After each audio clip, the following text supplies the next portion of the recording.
Hey guys, it's Siobhan with To Kitty and Beyond. Welcome back to my channel. Today we're doing monthly horoscope readings for October 2019, and this is for Sagittarius. That can apply to Sagittarius, Sun, Moon, or Rising. Keep in mind that these are general readings, so just take what resonates with you and leave the rest here. And if you would like something more in-depth and more personal, you can always reach out for a private tarot reading with me. All the options will be in the description box below. All right, so Sagittarius, let's see what's going on with you this month. September, there were a lot of endings for everybody. Lots of karmic healing, past life and past trauma coming up to be released. And October is a good time for new beginnings. So let's see what's going on with you. Sagittarius, current self, Four of Cups. The theme of the month is the Knight of Swords. The key goal is the world. The obstacle to overcome is the Three of Wands. The major accomplishment is the Tower. What to avoid is the Chariot. What to embrace, we have the Lovers. Where to find support, we have the Magician.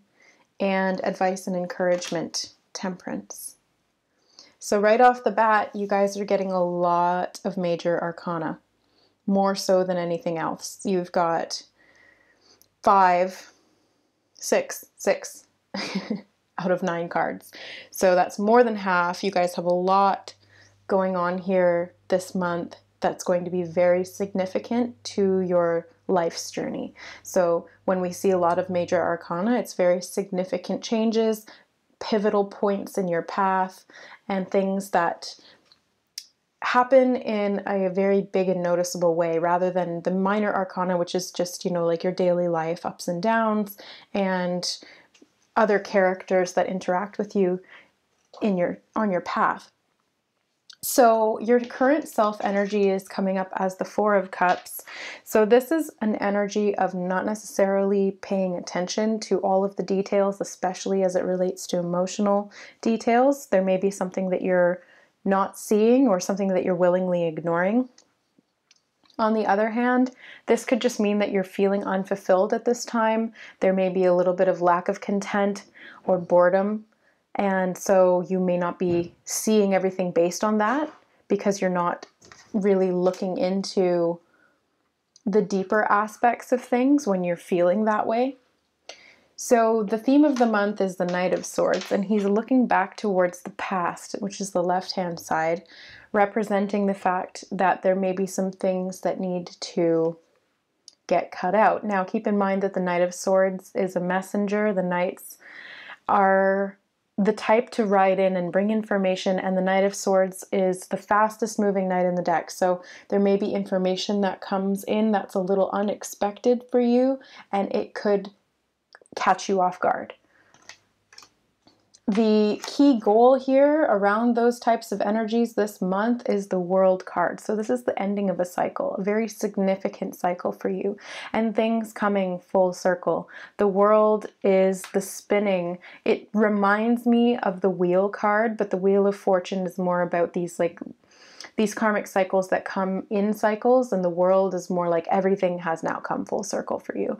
It's come to a completion, the end of the journey, and all of these other major arcana are parts of that journey. So the key goal is to get to the end of the journey. It's to be aware that this is part of the process. Everything that's happening, no matter whether it seems good or bad, our judgment call or our labeling of whether it's positive or negative is irrelevant to the fact that it's important. So whatever is happening in your life right now, it is bringing you full circle, and it is something to do with the past, because I'm noticing these 2 cards in particular both looking to, actually these 3 top cards are all looking to the left. So there's something in the past that's coming to a close, and they're drawing my attention to the fact that he's facing away. So this is not, so this isn't past or future. This is in the present moment, looking to new investments. So technically this would be the future, but first You have to stop in the present moment, look to the past, and then move forward. So this Three of Wands being the obstacle to overcome is some kind of an investment.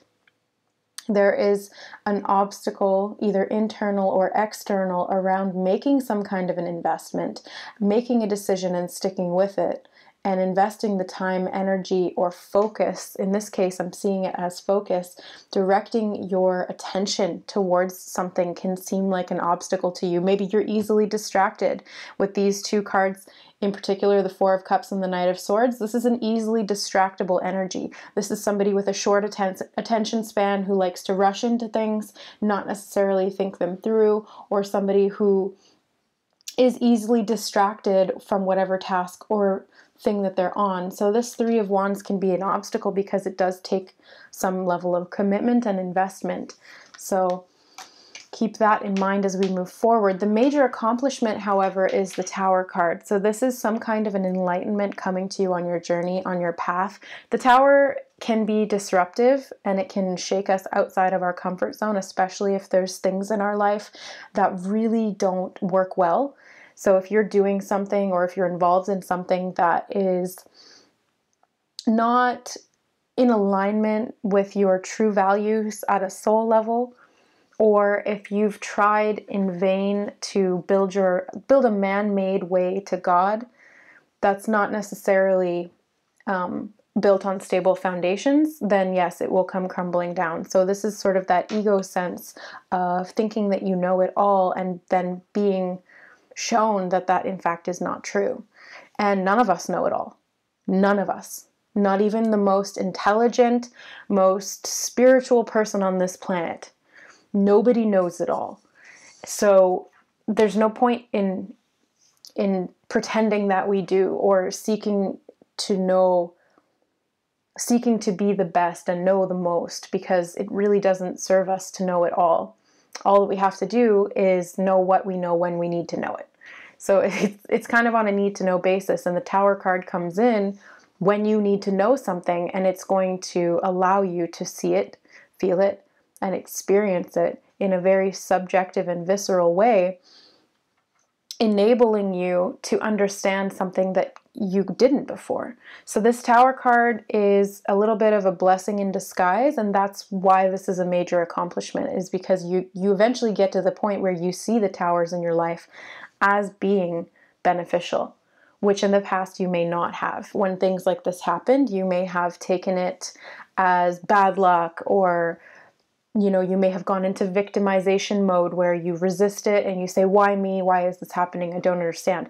This accomplishment is allowing you to get to the point where you do understand why everything happens for a reason and how every single thing affects everything else. So if one thing changes, even though it may feel disruptive, it's directing you to go in another direction, in a different path.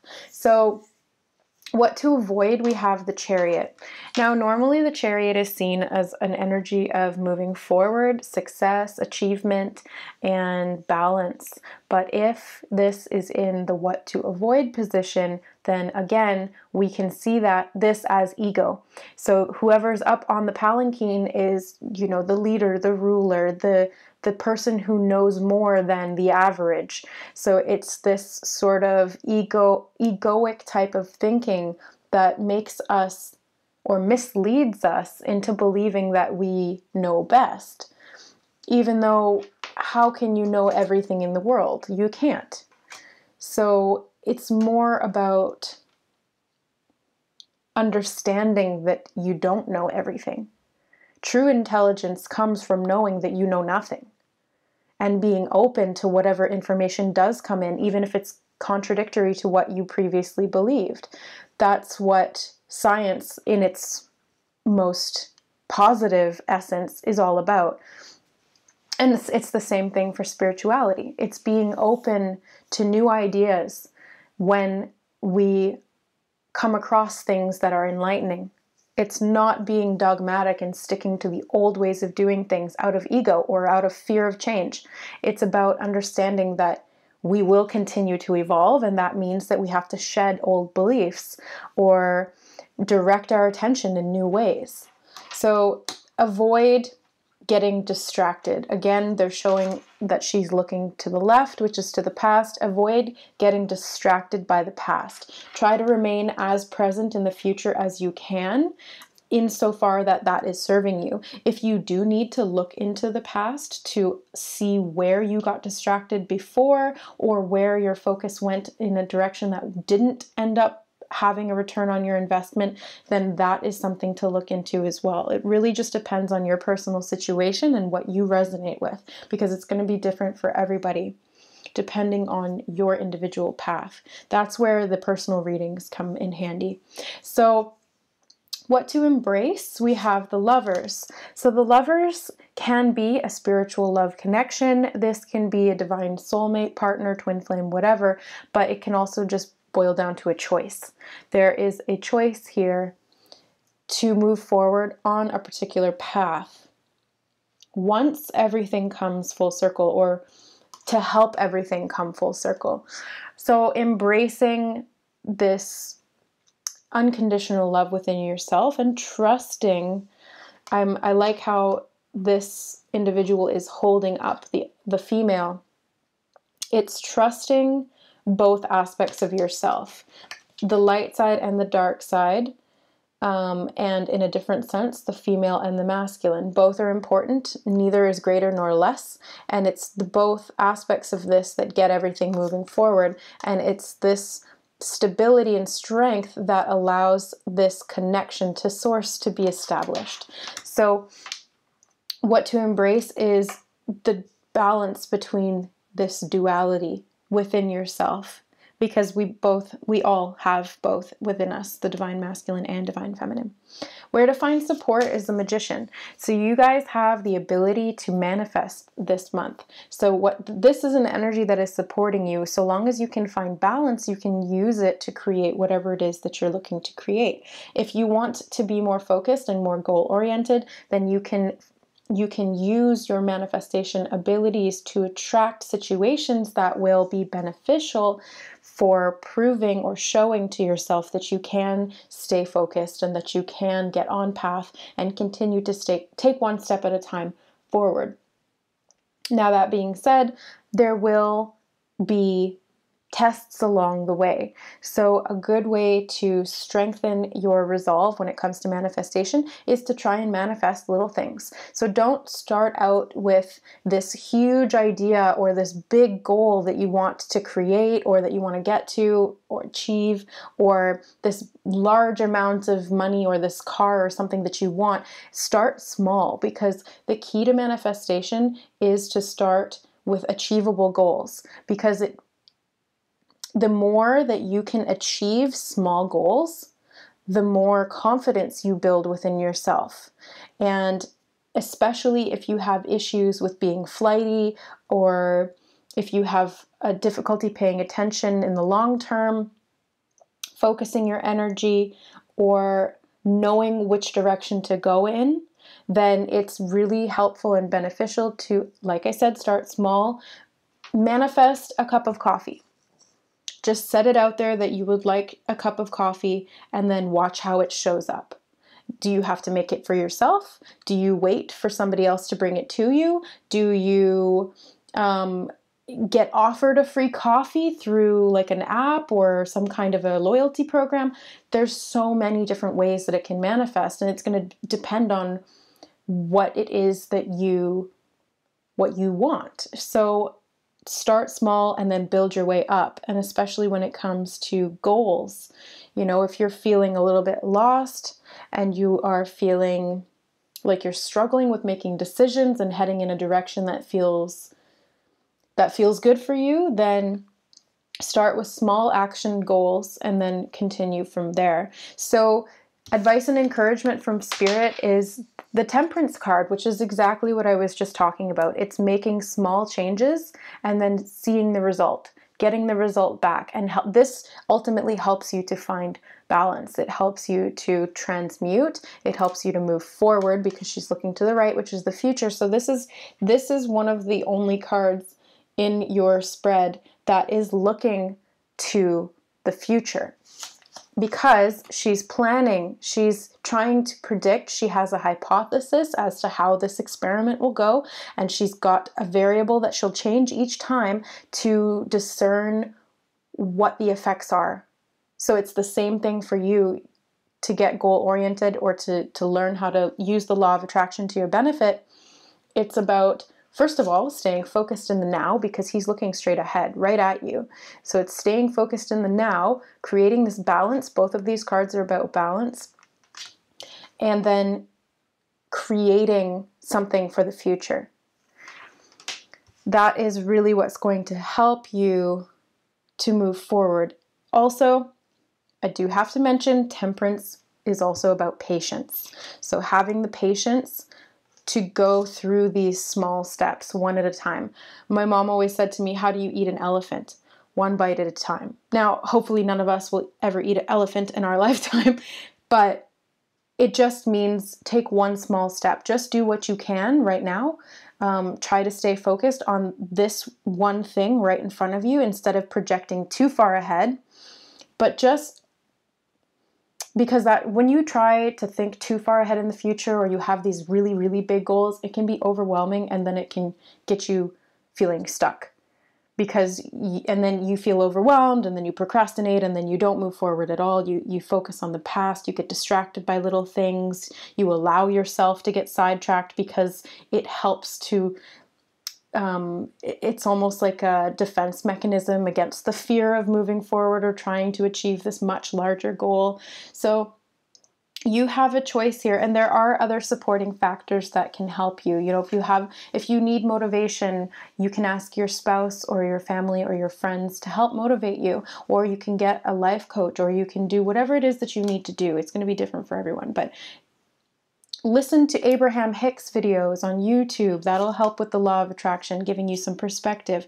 Get a personal reading if you need more information, or a Reiki healing session to help get the energy flowing away from the issues that are distracting you and more into bringing things into balance so that you can understand things from a bigger perspective and then move forward from there.